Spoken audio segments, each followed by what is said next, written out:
name is Brian Yazzie. I'm Dene. I'm currently residing in St. Paul, Minnesota. And today I'm here on behalf of the National Aboriginal Diabetes Association for a traditional feast luncheon.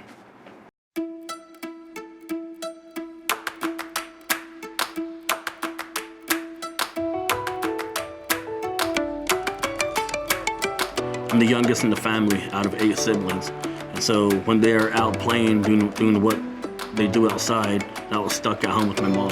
You know, the curiosity that brought me into the kitchen with her was the tapping of the knife on the cutting board. So I grew up in a community where access to healthy food wasn't the norm. You know, to me, I didn't know anything about poverty or third world reservations in a way. You know, but growing up and going into high school and learning the history books, I realized that wasn't the norm. That was the genocide and the assimilation that were put in. You know, and learning from that and going to culinary school and learning from mentors like Sean Sherman, Carlos Baca, Claudia Serrato, and Rowan White. You know, learning from these individuals and learning about their past and their history and the work that they do with food sovereignty, I learned that not only the work that I do with indigenous food, but it connects with the healthy aspect of indigenous food as well.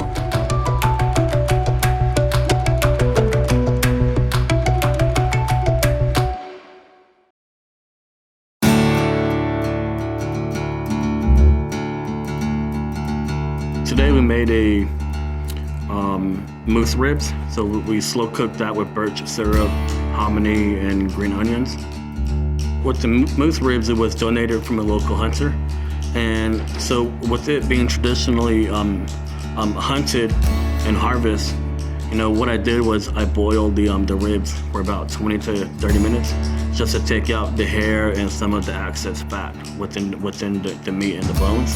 So after that was boiled, I tossed it into a slow cooker for about 2 to 3 hours. And in that slow cooker, I put in hominy and green onions and some salt as well, and just slow cook that. And at the end, right before serving, I had birch syrup, and I mixed the birch syrup with about a cup of the moose broth, you know, just to give it more flavor.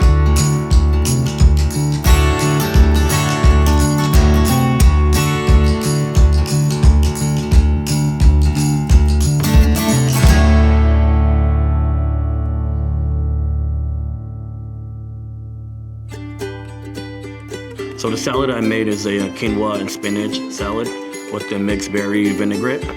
And with the vinaigrette I made is a avocado oil, salt, maple, and strawberries and blueberries. So basically I pureed the raw berries with the oil and maple vinegar.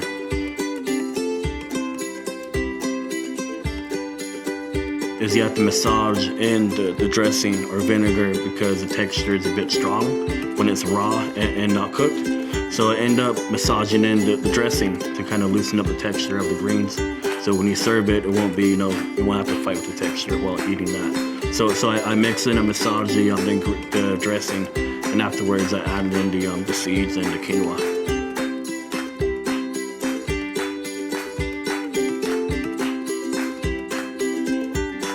We also did a roasted root veg.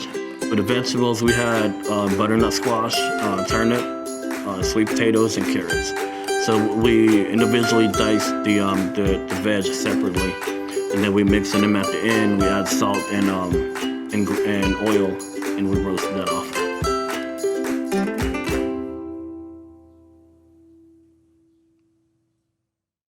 In Hunmana, we met in 2008, 2009.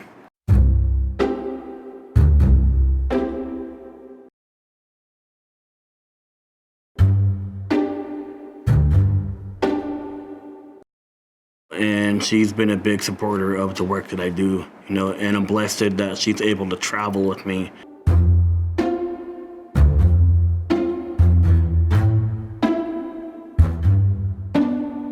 My fiance, Humana Polk. Hello, my name is Hunmana Polk. I am Kwatan San Carlos Apache and Navajo. I am from Winter Haven, California, and now live in St. Paul, Minnesota, where I work at Igwa Law Center in Minneapolis, Minnesota.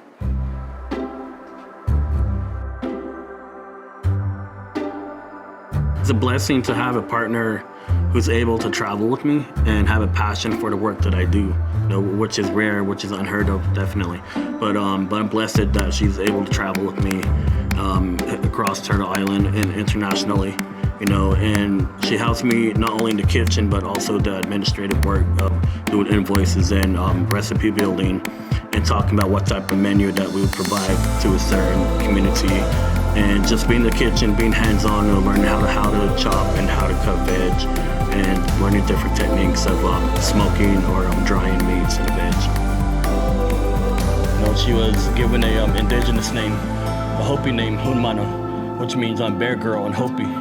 So for me as a chef and being her partner, I can't work with bear meat or any type of bear grease or anything to do with bear.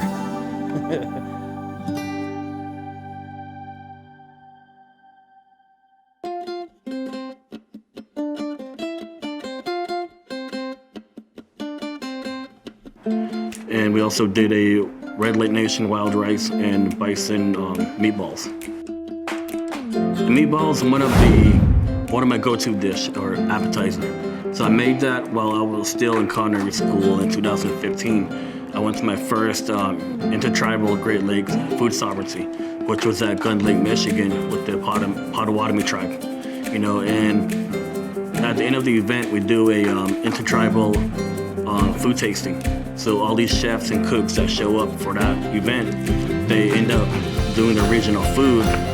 But for me, being Navajo, instead of just focusing on my food culture, what I chose to do is something I call intertribal foodways, to where I use all ingredients across the Americas, all pre-colonial ingredients, and use that creatively, but still without using foreign ingredients like chicken, pork, or beef, or dairy, or processed white sugar. So during that event is when the first time I made wild rice and bison meatball, and I had dried cranberries in there as well, and sweetened with maple. Being in the Midwest region, I had to use maple to sweeten that. And that was the first time I made bison meatballs.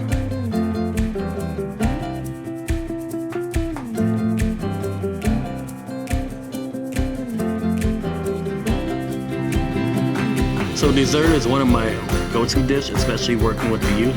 It's just fresh berries cut up and mixed with seeds, and this time I had walnuts and sunflower seeds with the mixed berries.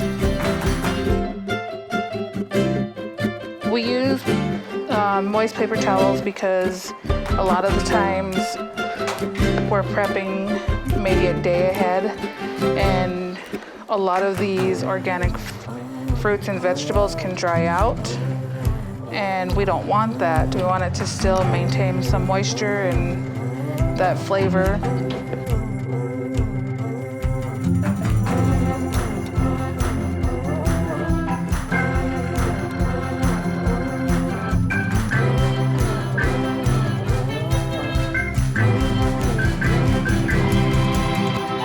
And we did a traditional indigenous tea, which is sweetgrass and mixed berries as well, and we sweetened that with maple.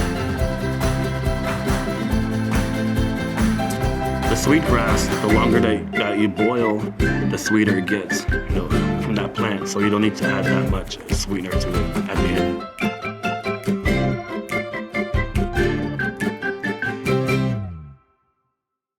I chose these ingredients based on the work that I do with intertribal foodways.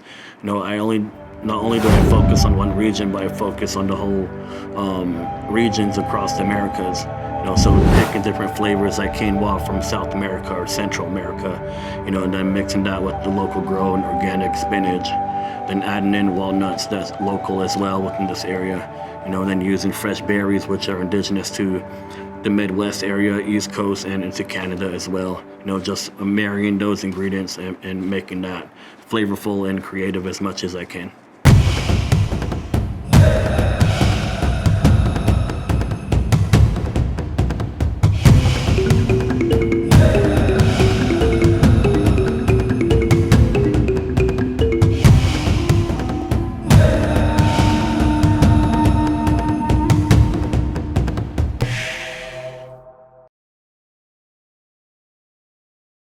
So now we're going to feed our guest.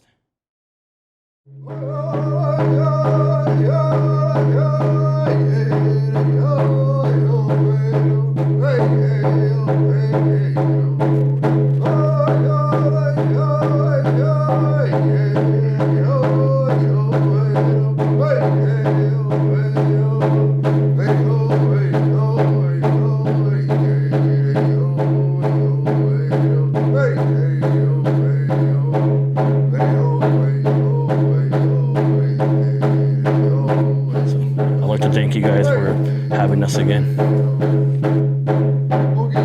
It's hard work. We do a lot of traveling, but the reward is, hearing you speak and praying and the songs that you provided, and also connecting with people like Jeff, and the association here, and just knowing that we are doing something right. We are on the right path of providing ancestral food and flavors.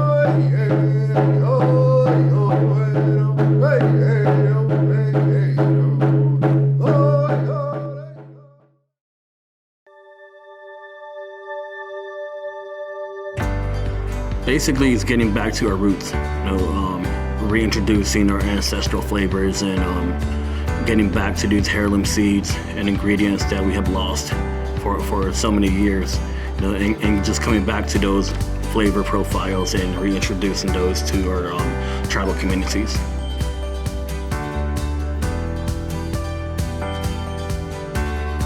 And that is why food sovereignty is important to me and the work that I do.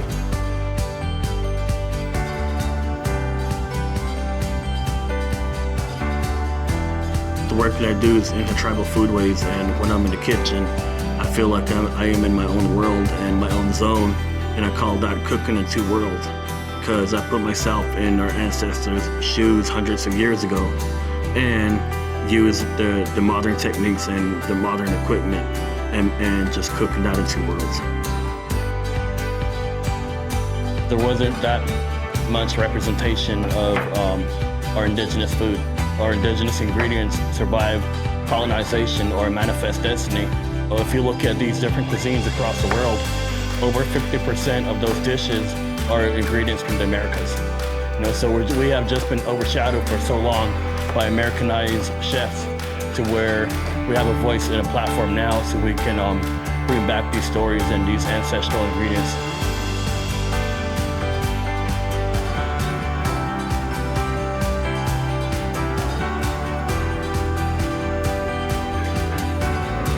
I'd like to thank Jeff and the association for bringing us out here, and with the hospitality and the blessing, being able to serve the community of Winnipeg and the First Nations in this area about a traditional feast that I would be able to provide, and being creative with that.